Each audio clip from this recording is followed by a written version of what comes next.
Kol Nidre, cette prière emblématique qui consiste en l'annulation de nos vœux est celle qui va ouvrir ce jour immense de Yom Kippour. On pourrait même dire que c'est la tfila, la prière la plus solennelle de l'année.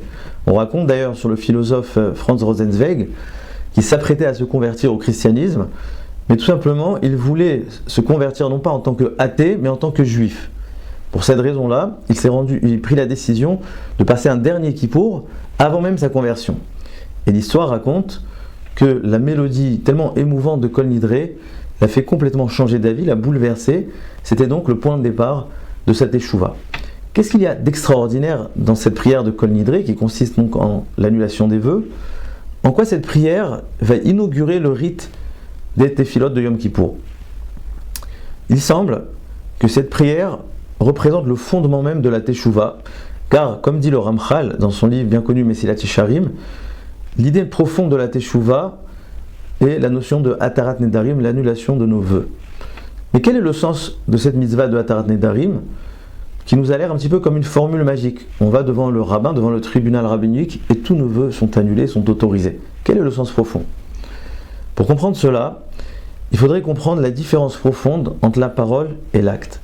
Prenons l'exemple d'un menuisier qui va construire, qui va confectionner une table. Alors évidemment, c'est lui l'artisan de cette table, c'est lui qui va créer cette table. Sans lui, la table ne serait pas là. Mais si on pose la question, est-ce que ce menuisier représente la raison profonde de cette table? Est-ce qu'aujourd'hui la table demeure grâce à lui? Eh bien évidemment, nous comprenons qu'absolument pas. Il est effectivement l'artisan, le créateur, mais à partir du moment où son action est achevée, la table devient totalement autonome, devient indépendante, elle ne dépend absolument plus de lui. Le Maharal d'ailleurs parle de cette notion dans l'introduction de son livre Netzar Israël, où il nous dit que le bâtisseur ne constitue absolument pas la raison d'être, la raison profonde du binyan, du bâtiment. Il y a simplement la cause, le créateur, mais la raison d'être, c'est évidemment, nous l'avons compris, c'est Dieu, c'est donc Akadosh Baruch Hu. Tout cela, c'est lorsque nous parlons d'acte, d'action. La parole, en revanche, c'est tout le contraire.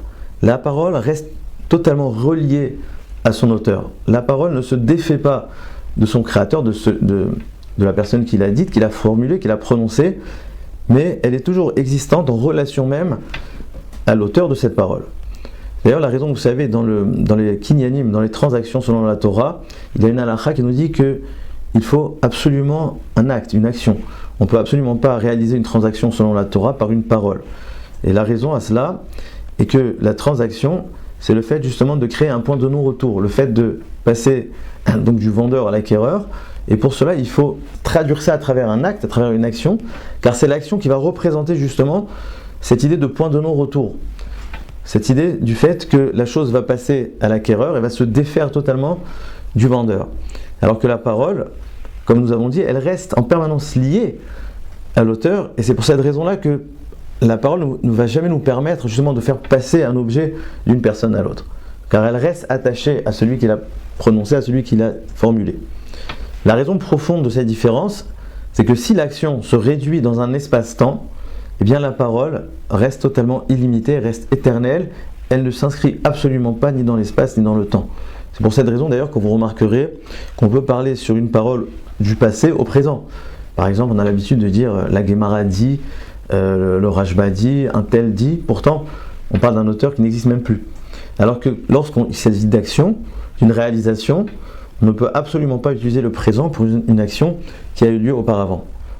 Car la parole ne se réduit absolument jamais dans un temps ni dans un espace. La parole reste totalement illimitée, contrairement à l'acte qui est figé, qui est réduit dans un espace ou dans un temps. C'est pour ça d'ailleurs que la Torah est appelée parole, les dibrot, car la Torah, comme nous le savons, ne se termine jamais, elle se renouvelle de génération en génération. Le Zohar va même dire jusqu'à dire que chaque personne qui étudie la Torah, eh bien, il parle en communion avec le bon Dieu, avec Akadosh Baruch Hu. Et c'est d'ailleurs la raison pour laquelle dans la paracha que nous avons lue, la Torah est appelée une shira. Ve'ata kidvu lachem et shira azot. La shira par excellence, ça représente toujours ce qui est éternel, ce qui n'a pas de limite. Et c'est pour ça que la fin du verset d'ailleurs nous dit Va'eta lecha le'ed, etc. Ça sera un témoignage pour l'éternité. C'est-à-dire que lorsqu'il s'agit de paroles, on ne peut pas réduire ça ni à un espace ni à un temps, c'est illimité, c'est éternel, ça dépasse totalement le domaine donc de la nature, le domaine physique et limité de la nature. Contrairement à l'acte qui est figé, qui est réduit, qui est limité. C'est ça l'idée profonde de la Atarat Nedarim. Comment nous pouvons annuler un vœu que nous avons fait il y a 6 mois, il y a 1 an? Eh bien en fait, comme nous l'avons dit, la parole est toujours présente, est toujours reliée à son auteur. C'est-à-dire que, évidemment, nous l'avons formulé hier, mais l'auteur est toujours la raison profonde de cette parole. Elle ne se détache pas. Il semble que c'est ça le sens profond de la Teshuvah. Si le Ramchal nous dit que le sens profond de la Teshuvah, c'est l'idée de Atarat Nedarim, c'est justement parce que Akadosh Baruch Hu, Dieu nous a fait ce cadeau incroyable de nous accorder à nos actes un statut de parole. C'est-à-dire que si pour nous, toutes les avérotes qu'on a fait au courant de l'année sont des actes, Akadosh Baruch Hu les regarde comme une parole. C'est-à-dire que ces actions-là, dans notre rapport, dans le rapport homme, Akadosh Baruch Hu, homme et Dieu, il s'agit non pas d'actions, mais d'actes. On pourrait dire que c'est ça le sens des zichronot que nous avons prononcé à Rosh Hashanah. On demande à Akadosh Baruch Hu de se souvenir. Pourtant, En Shechecha Lifnei Kisei HaKavod. Akadosh Baruch Hu n'oublie rien. Pourquoi devrait-il se souvenir? En réalité, c'est pas lui qui se souvient, mais il nous inscrit à nous dans son souvenir. Qu'est-ce que cela veut dire? C'est-à-dire qu'il va nous arracher un petit peu de ce monde matériel figé où il y a cette notion-là d'espace-temps pour nous amener dans un monde d'éternité où il n'y a plus cette notion-là de temps. Donc Akadosh Baruch Hu va ramener l'homme dans son monde à lui qui est un monde illimité, et à partir de ce moment-là on ne peut plus parler de passé, de futur, de présent, mais au contraire tous nos actes remontent à la surface. Et c'est ça l'idée profonde de la Teshuvah de Yom Kippour, comme nous l'avons dit, de Atarat Nedarim, de Kol Nidre, c'est que ce jour-là, nos actes remontent à la surface. C'est ça le Zikaron, c'est ça le souvenir. Dieu va nous inscrire dans son souvenir, va nous arracher de ce monde éphémère, ce monde qui a une fin, pour un monde où il n'y a plus de limite, il n'y a plus de notion de temps, et nous allons voir nos actes remonter à la surface, et à partir de ce moment-là, on va pouvoir, comme pour les Nedarim, les interpréter différemment, leur donner une nouvelle lecture, leur donner un nouveau sens, prendre des nouvelles décisions sur des actes que nous avons déjà faits. Et donc c'est ça ce qui est incroyable dans la Teshuvah, c'est qu'il ne s'agit pas d'effacer le passé, de tout annuler, mais au contraire, de revoir nos actions et de leur donner une nouvelle direction, de les changer, de les transformer.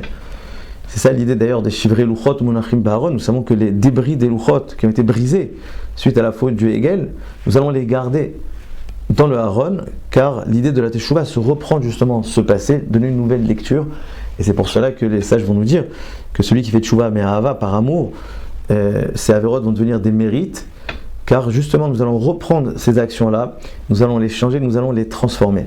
Ça c'est peut-être l'idée profonde de la Teshuvah, le cadeau incroyable que Dieu nous fait le jour de Kippour, et de Teshuvah en général, c'est justement de ne plus voir nos actions comme des actes, mais les inscrire dans une dimension de parole, dans une dimension infinie, dans une dimension où il n'y a plus d'espace-temps. Et c'est seulement à ce moment-là que nous pouvons tout changer, nous pouvons tout transformer. Alva Yalenu, je vous souhaite Gmar Khatimat Tova.